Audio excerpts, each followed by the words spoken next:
to show off two Omegas that they really should re-release. Let's get into it! Yes, and welcome to the Mad Watch Collector Show. And today is a great one in a series I like to call Buying at BQ. Yes, they are the #1 place to buy or sell your luxury watch in 2026. With a 14-day money-back guarantee, 2 years warranty, and having the highest score on Trustpilot, and getting the full recommendation from the Mad Watch Collector channel, there really is no better place than with BQ. Now, over the years, I've reviewed my fair share of Omega Speedmasters. Not only up-to-date modern versions, but Speedies from the 1960s. But today, I'm going to show off not one, but two Speedmaster references that I have never handled before, but also references that really Omega should bring back. So, let's show you these watches, tell me what you think, and at the end I'll let you know what the wife thinks, and let's take a deep dive into a couple of lovely Speedies. Are you Speedy Reduced ready? Let's go! So, ladies and gentlemen, before your very eyes, we have two Speedmaster Reduceds. Firstly, the 175.0042 and the 175.0032.1, otherwise known as the Schumacher. Now, the Speedy Reduced was first released back in 1988 and was an attempt by Omega to give the consumer a more affordable version of the regular Speedmaster. These watches were made more for the consumer than used as a professional tool. But let's first have a good look at the one that looks the most like the Speedmaster. This is a 1998 reference and is in absolutely beautiful condition. And for all intents and purposes, it's basically a Speedmaster, isn't it? With some obvious differences. One being the size. Now, the regular Speedmaster is 42mm in diameter. This reduced version is 39. It's 12.4mm thick, has a lug-to-lug of 44.6 and a lug width of 18mm. So for me and my 6.5-inch wrist, those are measurements I really dig. Now, the differences in terms of looks from this to the original Speedy come a lot with the subdials. As you can see, the original has those subdials that are quite close into the handset and don't touch any part of the outer minute track. Whereas the Speedmaster Reduced has a set of subdials that push so far out, the 3, 6 and 9 markers are cut down to like a quarter. Also, for some strange reason,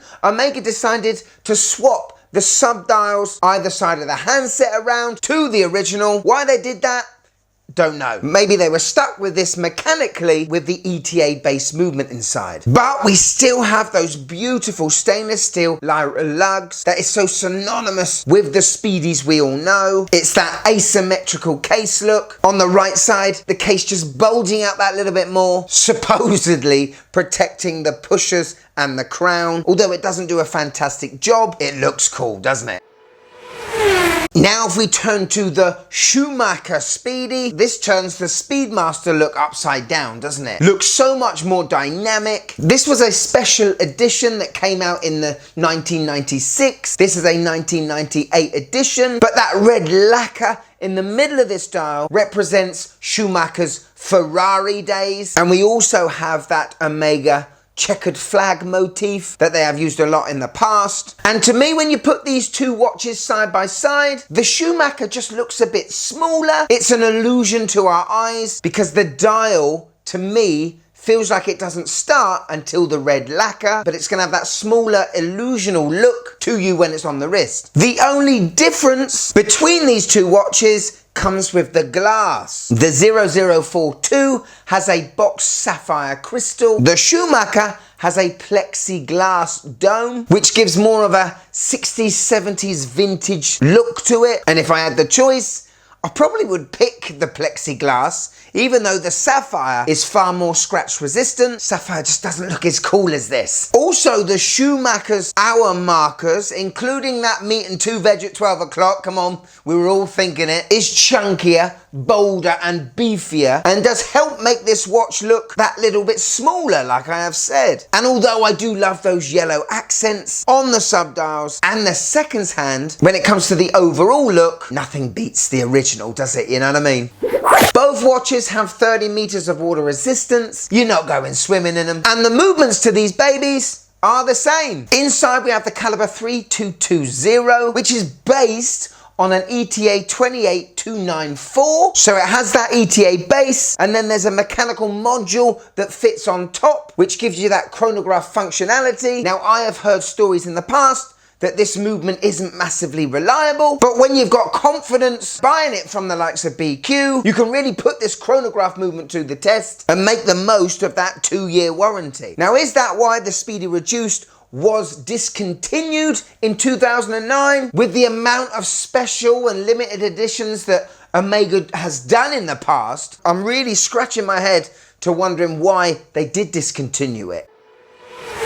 The bracelets, well, they are of their time. However, really beautifully made. The articulation of them is fantastic. The end link is hollow. The links are held together using pins, but a very refined bracelet. With the black dial version, we get a slightly more updated double deployant pusher on the clasp, showing a milled clasp as well. The Schumacher, it's basically a pull open clasp and it is pressed. The bracelets, however, are exactly the same. Could you just click that like button, please? It really helps the channel.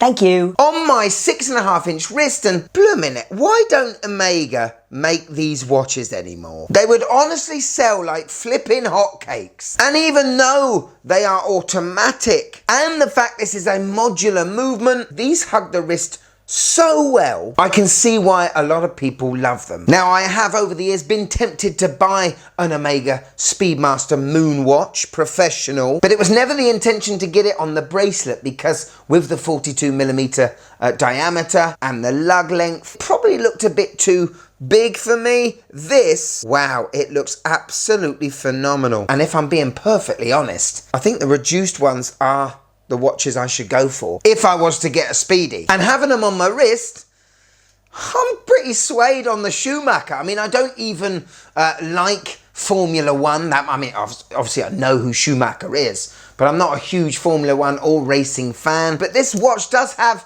deep roots in motor racing. I mean, it was made for motor racing to start with until NASA decided to use it as their certified space watch. I really love the checkered flag motif on this Schumacher, but both cool. Hello. So there we go, a deep dive into the Omega Speedmaster Reduced. What do you think? On the BQ website, this 1998 version is £3,500. I don't think I can see a single scratch or scuff on this watch. It almost looks brand new. The Schumacher, well, there's a couple of scuffs on the tachymeter bezel, but apart from that, this is also a phenomenal watch. And it's on the BQ website for $3,450. And considering the prices of new Speedmasters these days, it's a no-brainer to go on the pre-owned market. But thanks BQ, you have opened my eyes to the Reduced.